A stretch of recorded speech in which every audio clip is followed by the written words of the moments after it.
Nós somos da Univesp, da turma de licenciatura em Ciências Naturais e Matemática, do Polo de Capão Bonito, grupo ST1. Nós vamos apresentar o nosso projeto integrador, que vai trabalhar as dificuldades dos alunos em interpretar situações e problemas na disciplina de matemática. Primeiro, nós vamos apresentar um pouco a escola e o público-alvo da pesquisa. A nossa pesquisa foi feita na Escola Municipal Eros Alciati, localizada no município de Ribeirão Grande, interior de São Paulo, e que atende alunos de diversos bairros rurais, além da zona urbana. A escola funciona no período da manhã com as turmas de 3º, 4º e 5º anos, e no período da tarde com as turmas de 1º e 2º anos. A turma objeto desse estudo é o 2º ano do ensino fundamental. No nosso segundo slide, nós trouxemos algumas fotos da escola,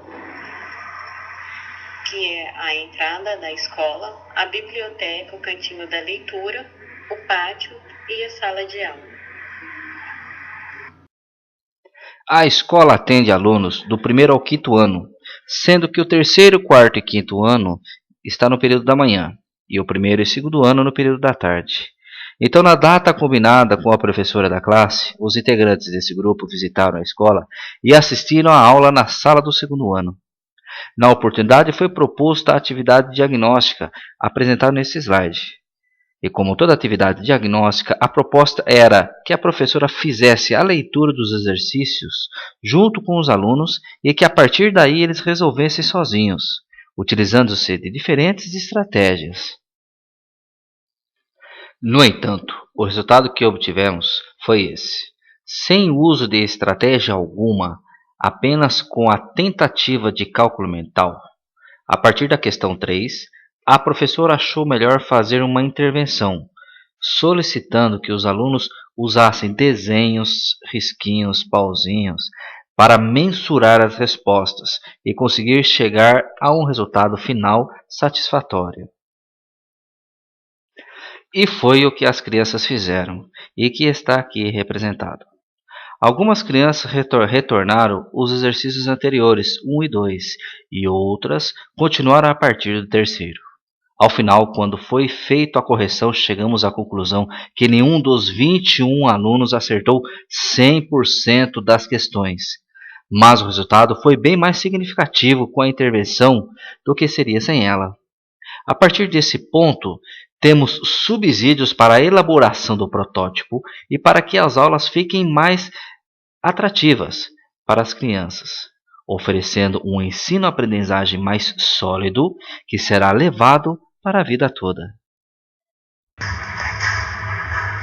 Pensando agora num plano de aula que proporcione aos educandos uma aprendizagem significativa, cito os jogos, pois estes sempre estiveram presentes na vida das crianças.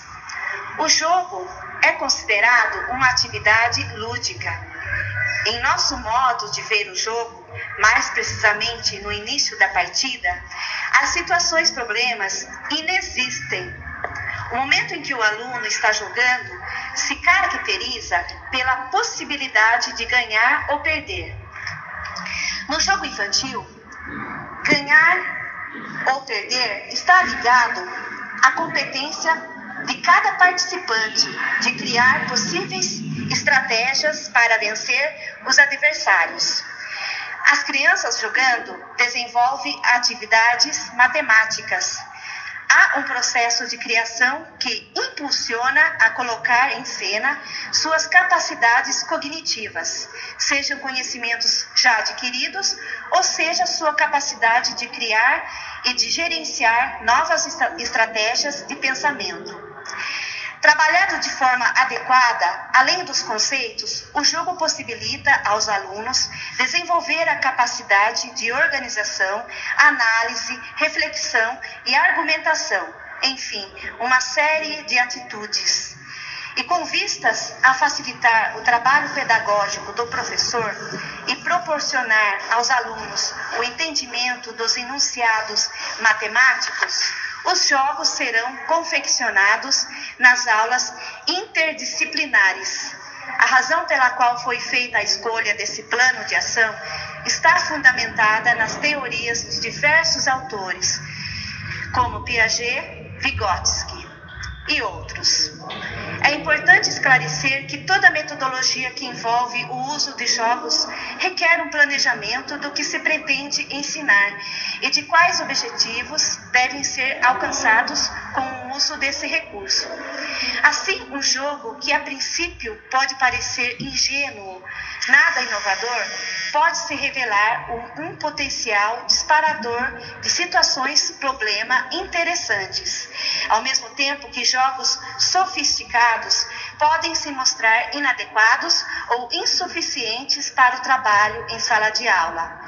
Simples jogos de tabuleiros podem ser adaptados para interessantes trabalhos com as sequências numéricas, campo aditivo e campo multiplicativo, da mesma forma que tampinhas de garrafa podem se tornar fichas para um jogo, etc. Para que o ato de jogar na sala de aula se caracterize como uma metodologia que favoreça a aprendizagem, o papel do professor é essencial, pois sem intencionalidade pedagógica corre-se o risco de se utilizar o jogo sem explorar seus aspectos educativos, perdendo grande parte de sua potencialidade. Para que o professor possa explorar ao máximo o jogo, é possível introduzir diferentes estratégias antes, durante e depois do jogo. É importante ressaltar que, diante de tal problemática, há alguns fatores dificultando todo esse processo de interpretação de situações-problema. Assim, posso dizer, então, que um dos fatores principais que merece bastante atenção se refere à leitura proficiente dos educandos, ou seja, alguns alunos nesse nível de escolaridade ainda não têm uma leitura fluente.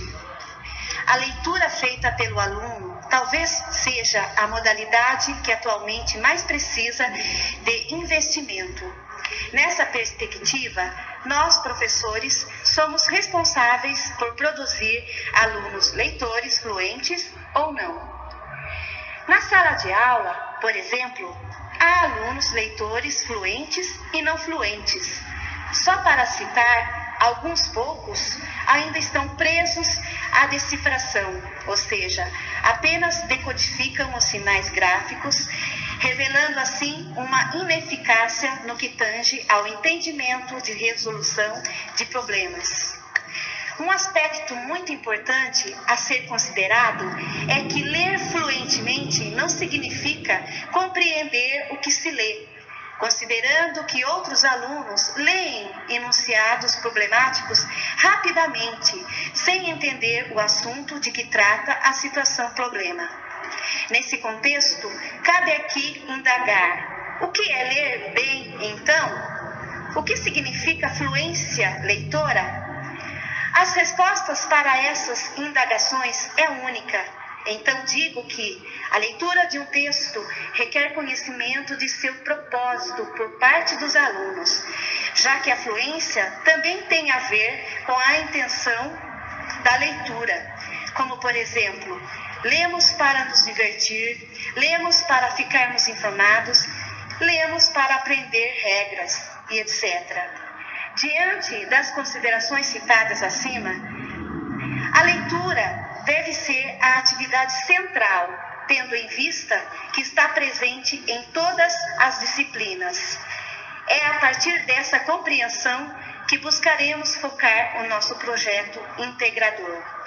Com vistas a ampliar as potencialidades da leitura com relação ao trabalho de situações-problema, o fazer pedagógico e a mediação serão determinantes nesse processo de ensino e aprendizagem.